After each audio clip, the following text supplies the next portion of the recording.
Hey there, friends and enemies. Joper here again, and today I want to talk about the questions surrounding the upcoming Wonder Woman game, as well as the direction of WB games in general. Unfortunately, we don't have any footage from the Wonder Woman game as of yet, so I'm going to show it from the recent Suicide Squad Kill the Justice League reveal, and that's really going to be a part of this conversation as well, because I think the Suicide Squad game is making a mistake with their live service direction as Marvel's Avengers did, and we know WB Games is really gearing up their live service aspect of the companies that they have. They want to focus on live service games going forward, and that had a lot of people worried when one of the upcoming hirings for the Wonder Woman game looked to be a live service developer, but that all proved to be not the case, where it actually seems like the Wonder Woman game is going to be a single player open world game developed by the folks who made Shadow of War, Shadow of Mordor, as well as it's going to have the Nemesis system, which I am a massive fan of. I love the way that works as far as developing enemies and kind of customizing the game to the way you want to play it, recruiting enemies and allies and all that kind of good stuff. I just think the Nemesis system in itself is very, very valuable, and I'm surprised they don't have more games with it in it. Because to be honest, there's a lot of franchises that could really benefit from that, and it has me more excited about the Wonder Woman game than I had previously been expecting, because this is a game we hadn't heard a lot about, and having a single character focused live service game sounded very strange to me. I didn't know how they were going to handle it, but again, knowing that it's going to be a single player open world alongside having the Nemesis system, and as somebody who enjoyed the Shadow of War and Shadow of Mordor games, I think this could be an absolute banger, so I'm really, really excited about it. However, there's some other things that I am very concerned about as well. So with WB Games, like I mentioned, they talked about doubling down on live service games, and it's an interesting time for that because we've seen a lot of live service games struggle.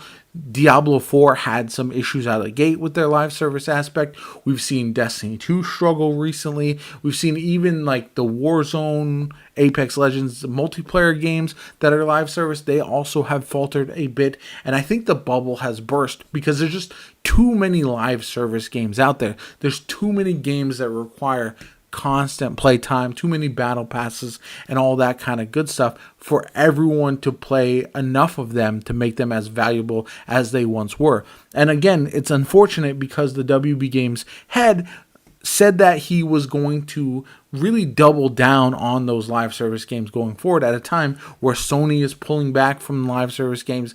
Other studios like BioWare have abandoned their pursuit of live service games going forward. And Suicide Squad Kill the Justice League is one that's very interesting to me because it's a game that looks like it could be a ton of fun, especially as more of a co-op adventure game. But instead, knowing that the live service aspect is going to be there has me a little bit worried that it's going to follow suit after Marvel's Avengers, which I personally enjoyed. I think the foundation for it was good. The main campaign was enjoyable. But there was a lot of disconnect there. The main campaign was single player, but then the rest of it was focused on repetitive content. And they didn't have a raid for a long time. The end game was non-existent. And so you want to keep players engaged, but you have to go in with a clear idea throughout the game. You can't just make a co-op story game that turns into a live service game later on. It either has to be a live service game that focuses on replayability, or it is a story-based game that is just a co-op fun to play adventure. And so after Gotham Knights didn't really hit in the same way that I think WB was likely expecting, and that was just a co-op story game, I believe that's probably has to do with them doubling down on this live service aspect, because ultimately they can generate a lot of money from live service games being successful. However,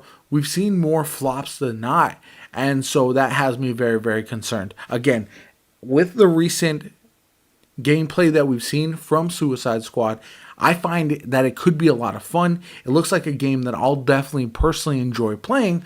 I just don't know if how the live aspect part of the game is going to fit in and make it a success long term compared to just a fun co-op adventure that you spend 20 to 40 hours in with your buds and complete the game, and then that's going to be it. Maybe have some DLC down the line. But for me, it just, there's got to be one or the other with the live service aspect versus a story-based game, and having those two cross over too much, it feels like you'll have something like a game like Destiny or other live service games where the campaign is shorter, but it's not going to be the main focus. You're still going to have raids and dungeons and PvP and all that. Without that, which it doesn't look like Suicide Squad is going to have any of that, where is the live service aspect coming in? What's going to be the desire for players to continue playing after they beat the game? Why would they farm a battle pass or really go after some cosmetics for the game if they're not really going to have a true end game? And that's something that I would be very concerned about. So overall, I don't know about the future for WB Games. I mentioned this on Twitter previously. I would not be surprised if WB Games struggles for a bit, which is unfortunate, and then ultimately gets scooped up by one of the big players like a Tencent, Sony, Microsoft, something like that, because they have a wealth of different games. I don't know about Sony because it would compete with the Marvel options that they do have, so that seems unlikely. But things like the Lord of the Rings IP, which they no longer control, but they have the Nemesis system, which is incredibly valuable, like I mentioned.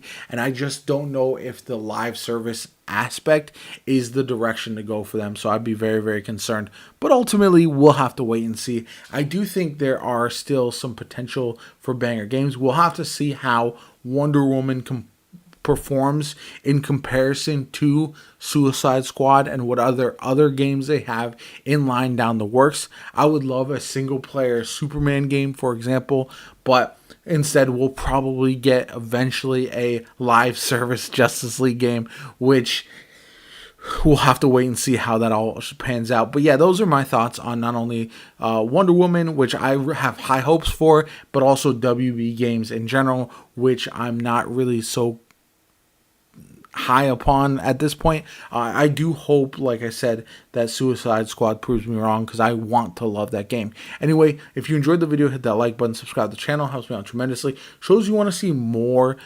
content like this from me in the future, where I talk about Wonder Woman and other superhero games going forward. My name is JoPa. I hope you have a good one, and I'll catch you all later.